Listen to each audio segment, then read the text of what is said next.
Procesi për shkrirjen e koalicionit vlen në një parti të vetme ka hapur dilema brenda strukturave të brendshme, por jo vetëm rreth çështjes së lidershipit.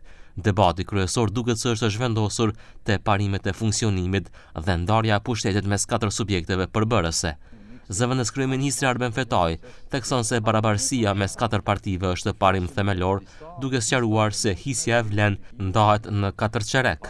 Aty janë disa parime, e para është barabarësia e 4 subjekteve, siç e dini, hisja brenda vlenit ndahet në 4 çerek, dhe ky për mua është parim bazë i vlenit, kjo është formula realisht e suksesit të vlenit si në zgjedhjet parlamentare, ashtu edhe në zgjedhjet lokale. Para një jave, kryetari i BE-s Bilal Kasami tha se aktualisht vlen ka një marrëveshje, por për zgjedhjet e ardhshme parlamentare do duhet të bëhet një e re.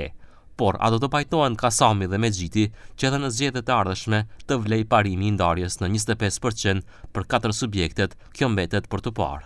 Skenari i preferuar për Fetajin mbetet shkrirja e partive aktuale dhe regjistrimi i vlenit si subjekt i vetëm politik, ndërsa zgjedhja e liderit sipas tij as pak nuk përbën problem. Para së gjithash, ne si aleancë brenda vlenit jemi të interesuar të flasim për parimet.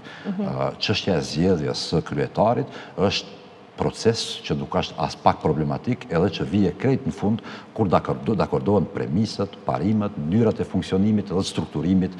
Pothuajse të njëjtin qëndrim e ka dhe Alternativa.